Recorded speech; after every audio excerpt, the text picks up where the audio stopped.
Hi, I'm Tim. Welcome to Watchbox, and thanks for logging on. If you love this watch, reach out to me directly for pricing. Email tmosso@thewatchbox.com. It's in the description below. Your purchase and pricing email question line for buying this or any watch you see on any Watchbox platform.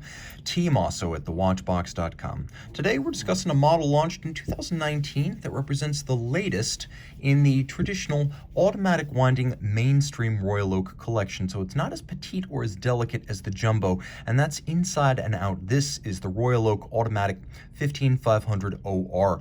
The timepiece is extraordinarily substantial, and while I'm told AP has never used red gold, this is the most intense pink gold I have ever encountered.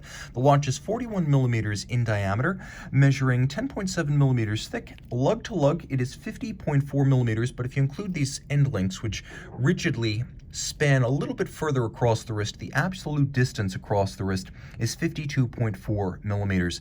Now, the timepiece includes a beautiful integrated bracelet, as the Royal Oak has since 1972, that gives it the appearance of a article of jewelry, a bracelet on the wrist that just happens to have a watch attached. The original designer of the 5402, the first of the Royal Oaks, Gerald Genta, considered himself first, foremost, and always a jewelry designer, and he preferred designing jewelry to watches. So this watch was a bit of a pet project for him because it seemed to combine the two all in one. And on my 16 centimeter circumference wrist, you can see it is a very easy watch to wear if you have a big enough wrist. And I don't think you should try to wear this watch on a wrist smaller than 15 centimeters circumference, because while it is flat, it is also broad. So if your wrist is smaller than 15 around, you're going to find that this watch probably flares over the edge in a way that could be awkward, but it is flat, it is flush, it'll slide easily underneath a dress cuff, and it is very, very solid. You really feel the gold. Taking a look at the bracelet, it's not just integrated.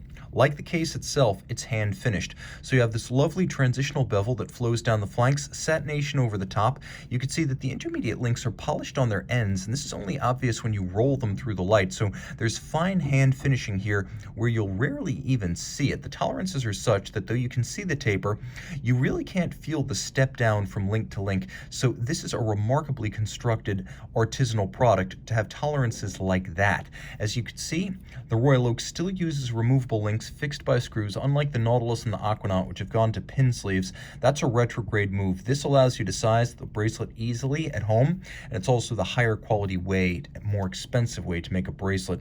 You can see that the clasp is substantial. There's a combination of media blasting and satination internally. It is a sequential dual fold, one side before the other, and then there's a twin trigger release system. So this clasp is as solid as what you would expect to find on an offshore. It cannot pop open accidentally. You must squeeze both of the triggers.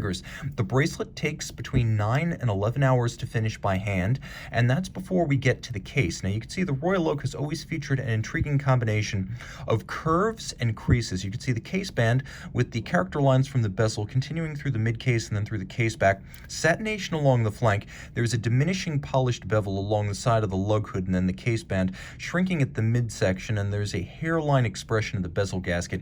It's always been a very subtle styling element of the Royal Oak. Hexagonal, you can see the crown, screw down. This watch is 50 meters water resistant. I consider the screw down crown 50 meter Royal Oaks to be swimmable. The push down 50 meters, such as the Jumbo, I do not consider to be surface swimmable.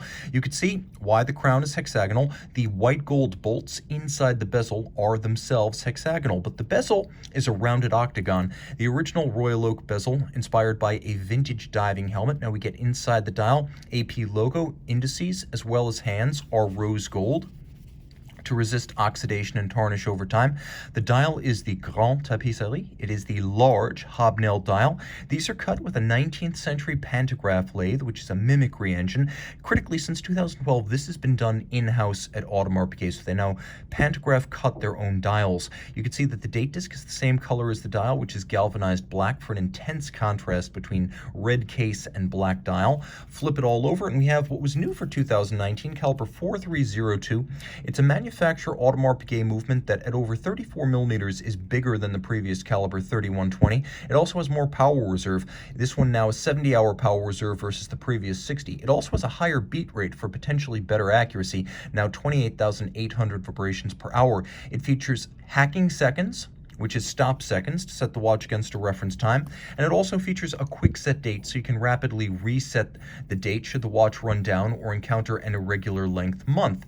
The movement is a combination of hand finishing and mechanical finishing, so the watch does include both, and it includes a free-sprung balance with a full balance bridge, which gives the watch considerably more shock resistance than, for example, a mobile stud index with a single-sided balance cock. So you can see how the bridge is anchored on both sides, and then it has a fixed stud holder with a Gyromax style balance. So that's the free-sprung architecture.